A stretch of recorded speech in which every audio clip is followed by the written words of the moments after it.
다이어트를 시도하시는 분들이 제일 먼저 바꾸는 것 중에 하나가 이제 현미밥, 잡곡밥 이런 거 많이 시도하시는데 이런 밥은 오히려 좀 소화에 있어서 좋지 않을 수 있다고 하셨어요. 맞아요. 왜 그러냐면 아까도 지속 가능성을 제가 굉장히 중요하게 생각하는데 이제 백미에서 잡곡밥으로 이제 우리 건강식해야지 하면 바로 바꾸잖아요. 그러면 좋은 단백질, 미네랄, 영양소를 섭취하기엔 너무 좋지만 그 제가 먼저 말씀드렸던 지속 가능성에서는 브레이크가 계속 걸려요.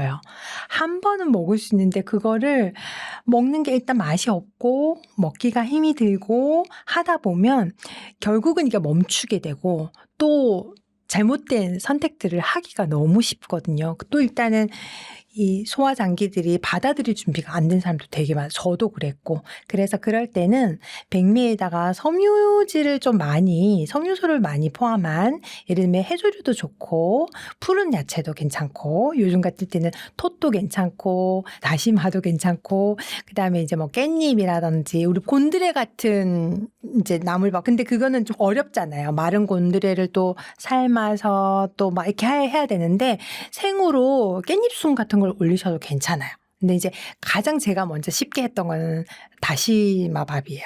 이 국거리용으로 냉동실에 이만큼 쟁여놓은 게 있더라고요. 제가 음식을 조금씩 바꾸면서 어느 날은 정신이 번쩍, 그래서 사람들이 냉장고 청소를 하라고 하는구나. 냉장고에 유통기한 지난 또는 먹지도 않은 소스류들이 너무 많은 거예요. 그런 걸 과감하게 다 버리고 냉동실에 오래된 것들도 언제 먹을지도 모를 비닐봉지에 담겨져 있는 것들도 싹 다 버렸거든요. 근데 마지막에 버리기엔 되게 애매한 게 뭐였냐, 바로 다시마였어요. 다시마가 잘라진 다시마 있잖아요. 엄청 큰 봉지에. 이걸 언제 다 먹어요? 국 끓일 때 한 서너 장 넣잖아요. 근데 이거 빨리 먹어야겠는데 어떻게 하지? 하다가 물에 불려가지고 이걸 믹서기에 갈아요. 그리고 밥할 때 넣으면 전복 향이 나요. 진짜로. 전복이 다시마 먹잖아요. 이 해조류 안에 들어있는 무코다당류들이 갱년기에 굉장히 도움이 됩니다. 그래서 바로 잡곡밥으로 가기에 조금 힘들다. 나는 길고 지속적이고 재미있고 맛있게 먹고 싶다 하시는 분들 한 2주 정도 다시마 밥을 드셔보시는 것도 추천드립니다. 녹차밥도 좋아요. 녹차밥도 좋고 다시마 밥도 좋고. 다이어트 할 때 이제 뭐 국룰 중에 하나가 "국물은 먹으면 안 된다." 뭐 이런 얘기들도 있는데 책에 보니까 국 메뉴도 되게 다양하게 소개를 해 주셨어요. 그래서 살이 찌지 않는 국 레시피가 있다면 하나만 소개 부탁드립니다. 아마 국을 자제하라는 거는 자극적인 양념류 때문이지 않을까 싶어요. 그래서 저는 고추장, 고춧가루, 청양고추, 음식을 바꾸기 전에는 제가 생각해 보니까 청양고추가 없으면 냉장고가 허전할 정도로 많이는 안 넣지만 꼭 맛깔나게 한두 개는 넣었던 것 같거든요. 근데 내가 끊어야지 한 것도 아니에요. 이제 청양고추 안 먹어야지 이렇게 한 것도 아닌데 돌아보니까 최근 한 2-3년 사이에는 청양고추를 안 먹었던 것 같아요. 그런 것들이 자극이 되기 때문에 국 요리를 드시지 말라 하는 것 같은데 저는 멸치 정도로 맑게 우린 육수에 야채를 넣고 소금 간 정도 또는 뭐 액젓 한 스푼 정도의 간 정도는 좋다고 생각하고요. 추천드리고 싶은 거는 면이나 밥 대신 양배추를 이용한 삼계탕 추천드려요. 그래서 닭을 깨끗하게 손질해서 삼계탕 티백 있잖아요. 한방 약재. 그거 티백 넣고 육수를 먼저 끓여서 닭을 삶아요. 그래서 닭을 빼내고 그 육수에 양배추 채를 넣어요. 그리고 소금 간 정도만 해서. 그래서 면이나 밥 대신 드시고 닭살 맛있게 발라서 드시고 국물 맛있게 드시고 추천드립니다. 진짜 기력 회복에 너무 좋아요. 그렇게 먹으면 뭐 삼계탕이 보통 1000칼로리 정도 되는데 그 정도가 안 나오겠네요. 보통 삼계탕의 칼로리를 높여주는 요인이 찹쌀 또는 밥. 근데 그런 것들이 다 빠졌기 때문에 드시고 나서 속이 굉장히 편하네요. 그래서 제가 이 레시피에도 책에도 삼계탕 레시피를 소개를 해놨는데 속 편한 삼계탕이라고 이름 붙여놨어요. 속을 든든하게 위는 편안하게 양배추 닭백숙 이렇게 요 레시피를 적을 때 우리나라 보양식은 대체로 되게 재료가 우수한 데 비해서 칼로리가 너무 높다는 것이 좀 아쉬운 점인데 거기에 주재료 찹쌀밥 대신에 양배추채를 넣으시면 칼로리를 낮추면서 든든하게 한 끼 드실 수 있어요. 고런 내용 그대로 제가 적어놨네요. 살을 빼려면 가장 먼저 인제 굶거나 아니면 식사량을 확 줄여야 된다 이렇게 알고 계신 분들이 많은데 그렇게 하는 시도가 별로 좋지 않은 방법이라고 생각하시는 이유가 있을까요? 갱년기에 대표적으로 우리가 알고 있는 게 바로 호르몬이 변화하는 거잖아요. 호르몬이 원래 어떤 역할을 했는지가 되게 중요해요. 그냥 호르몬이 변해서 몸이 아프다가 아니에요. 그럼 그 전에 있던 호르몬이 어떤 역할을 했느냐, 그게 우리가 알아야 되는 거거든요. 우리 몸에 있던 여성 호르몬이 줄어들어서 갱년기가 왔는데 갱년기 때 너무 아파, 힘들어. 그러면 그 전에 우리 몸을 유지하고 있었던 그 여성 호르몬이 했던 역할이 뭐냐면 다 보호하는 역할이에요. 피부, 근육, 뼈, 관절 다 밸런스를 맞춰주고 보호하는 역할을 했는데 그게 없어진 거죠. 줄어든 거죠. 그러면서 무너져 내린 거예요. 그렇다면 우리 몸은 어떻게 해요? 살아야 되잖아요. 그래서 그냥 아무것도 안 해도 기본적으로 갱년기에는 몸이 자기의 생명을 유지하기 위해서 내보내지 않아요. 기본적으로 저장 모드에 들어가요. 그런데 거기에다가 음식을 줄인다. 음식을 통해서 우리가 얻는 건 영양소잖아요. 근데 음식을 줄이면 당연히 영양소도 줄겠죠? 그걸 줄이면 몸은 더 저장 모드로 들어가죠. 2단계 잠금 장치가 되는 거나 다름이 없어요. 중요한 건 뭐냐면 영양소가 있는 걸 드셔야 돼요. 제일 중요한 건. 칼로리를 계산해서 몸을 줄이는 게 중요한 게 아니고 우리 몸이 필요한, 왜냐면 갱년기에는 그 이전에 여성 호르몬이 했던 역할이 사라졌잖아요. 그러면 그 역할을 어떻게 대체하냐면 음식을 통해서 대체하거든요. 그래서 좋은 영양소를 먹어야 되는데 그 이전에 먹었던 방식과 달라야 하는 게 이런 거예요. 영양소가 필요한데 그러면 영양제를 막 많이 먹으면 되지 않느냐. 우리 몸은 살아있는 효소, 살아있는 음식을 먹었을 때만이 움직여요. 하나의 원인으로 하나의 재료로만 몸은 움직이지 않거든요. 다 유기적으로 연결되어져 있기 때문에. 그래서 칼로리를 계산해서 음식을 줄이는 거는 굉장히 위험하다. 영양소를 충분히 드셔야 된다. 그냥 정상적으로 먹어도 몸이 저장 모드로 들어가는데 줄인다? 완전 저장 모드. 그래서 움직이지 않는 몸이 되는 거예요. 그 저장을 많이 하는 공간 중에 하나가 또 뱃살인 것 같아요. 중년에 이제 중년 갱년기 뱃살 이걸로 고민하시는 분들도 많은데 이렇다면 이 뱃살 부분은 특히나 더 빼기가 힘든데 어떻게 좀 접근을 하는 게 좋을까요? 갱년기 이후에는 뱃살에 왜 저장을 하냐면 여기에서 호르몬을 만들어요. 여성 호르몬이 줄었잖아요. 근데 살아야 되잖아요. 생명을 유지해야 되기 때문에 대체가 어디냐면 이 뱃살 지방이에요. 뱃살 지방에서 소량의 여성 호르몬을 만들어내기 때문에 기본적으로 아주 건강하게 드시는 분들도 여기는 생명 유지를 위해서 필요한 곳입니다. 근데 이걸 억지로 빼겠다? 아까 말씀드린 것처럼 빼겠다가 아니라 더 많이 저장하지 않아도 내가 나에게 충분히 공급하겠다라는 걸 안심시켜 주셔야 돼요. 그래서 살아있는 음식을 드셔야 되고 사실은 영양소가 없는 음식 또는 우리 몸이 어떤 음식을 먹으면 그걸 100%다 흡수하는 게 아니잖아요. 살아있는 영양소는 흡수를 하고 찌꺼기들이 있잖아요. 몸 밖으로 내보내야 되는 것들 있잖아요. 그거는 에너지 대사를 통해서 해독, 내보내야 되는데 너무 내보내기 까다로운 것들, 불편한 것들, 힘들게 내보내야 되는 것들을 먹으면 몸이 더 힘들죠. 그러니까 숙제가 이만큼 쌓이는 거예요. 그래서 그런 원리를 저는 좀 사실은 말씀드리고 싶어요. 처음에 이 갱년기 다이어트 책 제목 정할 때요. 갱년기 다이어트를 또 물론 다이어트를 제가 100일 프로젝트도 하고 50일 프로그램도 해서 살도 빠지고 했지만 사실 체중 감량보다 더 중요한 건 건강 관리가 너무 진짜 잘 되는 거고 그것은 원리를 알아야만 몸의 원리, 몸의 메시지를 듣고 원리를 알면 너무 사실은 쉽고 있거든요. 이게 정답이 아니라 해답이 정말 자기 안에 다 있거든요. 그걸 좀 말씀드리고 싶은데 혹시라도 제가 다이어트만 얘기하면 숫자, 몸무게, 체중 이렇게만 생각하실까 봐. 그리고 뭔가 우리가 그동안에 알았던 체중 감량은 자꾸 빼는 거잖아요. 그러면 적게 먹고 참아야 되고 눌러야 되고 막 이렇게만 생각하실까 봐 이 단어를 사실 선택하기가 되게 조금 고민이 좀 됐었어요. 근데 사실은 또 사전적으로 찾아보시면 다이어트가 진짜 건강한 거거든요. 여자만 하는 것도 아니에요. 남녀 누구나. 그리고 저는 이 책의 마지막 머리에 에필로그에 뭐라고 썼냐면 아마 신이 갱년기를 50쯤에 내려준 건 50의 나이를 지천명이라고 하잖아요. 하늘이 내려준 사명을 아는 나이.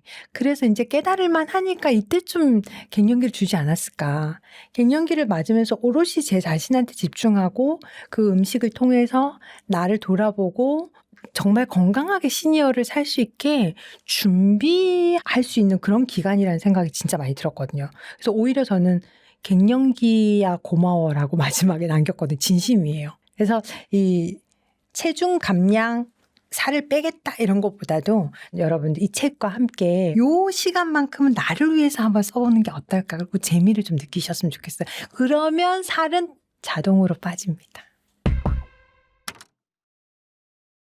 그 방금 말씀하신 것처럼 빼내기 힘든 것들을 좀 체크를 해야 된다고 하셨는데 책에 염증을 유발하는 식단을 확인하기 요런 파트도 있었더라고요. 그래서 이렇게 염증을 유발하고 좀 몸에서 배출하기 힘든 음식들은 어떤 게 있을까요? 그 얘기 먼저 해드릴게요. 금지해야 되는 7가지도 좀 이따 설명을 드릴 건데 그 이전에 건강도 한데 살도 진짜 빼고 싶다 하시면 중요한 건 루틴이에요. 어떤 걸 먹냐. 제가 이제 고구마 두부스프를 시그니처 레시피라고 하니까 요번에 120만 뷰 이상이 나왔거든요. 그 댓글에 진짜 많은 분들이 이걸 하루에 몇 번 먹나요? 얼마나 먹나요? 뭐 얼마나 빠지나요? 막 이렇게 엄청 많이 물어보시는데 루틴이 진짜 중요해요. 그러니까 우리 몸에 하루를 살아갈 때의 자기의 리듬에 맞춰서 먹는 게 되게 중요하고 그 리듬을 제가 아주 간단하게 설명을 좀 드리자면 오전 공복이 되게 중요해요. 우리가 수면을 7시간, 8시간 주무시잖아요. 그러고 나면 우리가 잠을 자는 동안에 몸 안에 있는 체액이 계속 리사이클링 되거든요. 그래서 우리가 눈 뜨자마자 화장실 가잖아요. 그리고 맑은 물을, 따뜻한 물을 먹잖아요. 그건 맑은 물을 채워줘야 돼요. 화장실 가서 수분을 빼잖아요. 그쵸? 그동안에 잠을 자는 동안 계속 재활용됐던 체액들을 농축돼 있잖아요. 오줌이. 그래서 아침 오줌에 모든 우리의 질환들을 다 알 수 있을 정도로 농축돼 있잖아. 그걸 한번 빼내주기 때문에 맑은 물을 채워주는데 그때는 점막이 자극되지 않게 미온수로 드시는 게 좋죠. 그래서 미지근한 물을 드시라고 하는 거고 수면 시간이 지난 다음엔 점막이 다 열려 있어요. 깨끗한 상태이기 때문에 이때는 절대 가공식품을 드시면 안 되죠. 상식적으로. 그렇죠? 살아있는 음식, 대표적으로 과일, 야채를 먹으면 가장 좋습니다. 근데 그것이 내 몸이 받아들일 수 있는 상태로. 그래서 환경에 따라서 아주 취약할 때는 삶아서 따뜻하게 스프 형태로. 근데 내가 살아났어. 괜찮아. 그러면 완전히 생 샐러드도 나가 받아들일 수 있는 거죠. 그래서 오전 시간에는 그렇게 천연 수분, 과일과 야채가 많이 가지고 있는 천연 수분을 드셔주시는 게 좋고 거기에 이제 빠져야 될 것들이 가공된 양념류들 이런 거 쓰지 마시고 원재료가 가지고 있는 단맛들을 충분히 느껴보시는 샐러드를 추천드립니다. 제가 추천드린 단짠초유 샐러드 뒤에 가서 한 번 더 설명을 드릴 건데 그렇게 오전은 채우시고 본격적으로 낮에 우리가 활동을 하잖아요. 그런 에너지는 점심때 채우시는 거예요. 점심때 일반 식사를 하시는데 드시고 싶은 거 다 드셔도 괜찮아. 약간 우리 몸이 무리하게 이거를 해독해낼 때 힘든 것들 빼고 다 아시잖아요. 튀김 같은 거, 그죠? 양념 엄청 강하게 돼 있는 거, 조미료 막 엄청 그런 것들 빼고 가능하면 7, 80% 정도 살아있는 음식, 말 그대로 살아있는 가공되지 않는 음식을 위주로 한 일반식, 밥도 드시고 국, 반찬 마음껏. 그리고 이제 오후에 간식도 좀 드시면 좋아요. 근데 이때 이제 좋은 기름, 단백질 채워주면 좋아요. 뭐 달걀, 견과류 뭐 있잖아요. 그죠? 눈 떨리면 바나나도 드시고 그 시간에 오후 3시에서 5시. 그거 이제 마지막에 이게 중요한데 우리가 보통 갱년기면 최소 40대, 50대잖아요. 애기들처럼 몸이 클린하지가 않죠. 우리 다 숙제를 가지고 있잖아요. 찌꺼기를 몸 밖으로 내보내야 할 숙제들을 몸에 다 가지고 있잖아요. 그것들을 우리 몸은 언제 태우냐면 바로 밤에 잘 때 태워요. 그걸 우리가 해독이라고 하는데 밤에 많이 드시면 우리 몸은 소화와 해독을 동시에 못해요.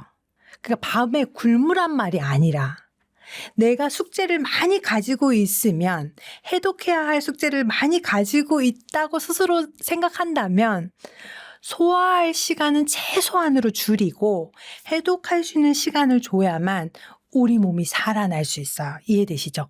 이 루틴을 지키시면 몸은 딱 알맞게 건강하게 예쁘게 그리고 살이 빠지기 시작하잖아요. 여러분들 몸 안에 얼마나 아름다운 몸이 있는지 몰라요. 그걸 발견하실 수 있게 됩니다. 그리고 중요한 건 7가지 금지해야 되는 식품. 그게 뭐냐면 이제 염증을 유발하는 거예요. 그러니까 저녁에 해독할 때 해독도 방해할 뿐만 아니라 몸에 염증을 계속 쌓게 하고 자극하고 불꽃을 만드는 것들이 우리 여러분들 다 알고 계시는 단순당들. 그렇죠? 가공식품들 그런 것들 이제 책에 7가지가 소개가 되어 있어요. 그런 것들을 좀 멀리 하시면 그것도 막 다 외워가지고 안 먹어야 이게 아니라 사실 다 알고 이게 뭐 어려운 게 아니야. 다 알아요. 그냥 좀 줄여보겠다 또는 멈춰보겠다 요 마음만 드셔도 그리고 우리가 아는데 조율할 수 있는 거 하고 인지하지 않고 그냥 이렇게 방치하는 거하고 완전 다르잖아요. 그래서 저는 이제 이 책을 굉장히 쉽게 썼거든요. 책을 보시면서 느끼고 즐겨보시면 좋겠다. 그래서 그런 마음이었어요. 이게 진짜 쉽거든요. 재미있어야 돼요. 먹는 것도. 재미가 있어야 아침에 일어나서 막 냉장고 안에 사과, 샐러리, 단감 요즘에 단감이 이제 거의 끝나가는데 단감 드레싱 샐러드 꼭 드셔보세요. 마요네즈 드시지 마시고 너무 맛있어요.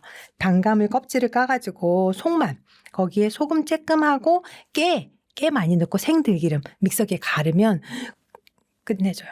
진짜 맛있어요. 그런 거를 이제 맛있는 먹고 싶은 야채들하고 버무려 드시면 돼요. 양배추, 사과, 파프리카 뭐 다 맛있게. 그러면은 자는 동안 내일 아침에 눈 뜨자마자 해 먹어야지 얼마나 행복해요. 그러니까 아침에 나와서 가득 먹고 삶은 달걀도 먹고 든든하게 도시락도 싸가시고 그리고 점심때 친구들 만나서 맛있는 것도 먹고 오후에 간식도 먹고 그 산책도 좀 하시고 근데 저녁에는 아주 가볍게 드시거나 또는 멈추시거나 그래서 왜냐면은 숙제를 해야 되니까 그러면 어느 순간에 내가 2-3시간 자다가 깼던 분들 있죠. 계속 2시간 자고 또 깼네. 2시간 자고 또 이러시는 분들 어느 순간 아침도 내가 한 번도 안 깨고 통잠을 잤네? 그런 분들이 이제 서서히 회복을 잘했겠죠? 밤 동안에 해독도 잘했겠죠? 살도 빠지고 피부도 예뻐지고 제가 제 입으로 이런 말 하기 그렇지만 100만 뷰 이상 터진 영상 그 멀리서 찍었는데 어떻게 보이는지 피부 좋다는 얘기도 엄청 많이 하세요. 근데 다 음식이에요. 뭐 제가 피부과를 가겠어요. 뭐 비싼 화장품을 쓰겠어요. 음식만 바꾸셔도 돈 버는 일입니다. 그리고 다이어트 할 때 아까 말씀하신 것처럼 이제 간식류 뭐 중간에 먹는 거 그중에서 제일 이제 현대인들이 끊을 수 없는 게 커피인데 책에 보니까 좀 커피 대신에 마시면 좋은 뭐 그런 건강 음료도 얘기해 주셨더라고요. 어떤 게 있을까요? 제 책에 소개한 거는 이제 계피, 생강 이런 것들인데 또 번거롭다고 생각할 수도 있어요. 제가 요번에 이제 갱년기에 좋은 하소로 하소차도 만들었거든요. 하소차도 여러분 좀 추천드리고 그 간식을 어렵게 생각하지 마시고 근데 이제 대부분 이제 건강한 간식 막 이러면 막 오이 막 당근 썰어서 챙겨 다녀야 될 것 같은 그렇게 생각을 많이 하시는데 저는 맛있게 드시는 걸 추천드립니다. 말하자면 뭐 당근 쿠키 같은 것도 만들어서 꼭 내가 빵 먹고 싶다 하시면, 그리고 커피도 처음에 내가 완전히 끊는 게 너무 힘드시면 시간을 좀 옮겨보세요. 오전에 드시던 거를 오후 3시에서 5시 사이에 요렇게 드시는 걸로 추천드려 봅니다. 피곤해가지고 눈 떨리잖아요. 그러면 그 바나나 많이 갈아서 드시는데 바나나에 도라지 가루를 한 스푼 넣으셔서 물하고 갈아서 드셔보세요. 거기 견과류 좀 넣으시면 훨씬 더 이제 고소하고요. 맛있습니다. 우유 말고 바나나, 도라지 가루, 견과류. 조금 내가 간을 조금 하고 싶다 소금 조금 안 하셔도 괜찮아요. 진짜 맛있어요.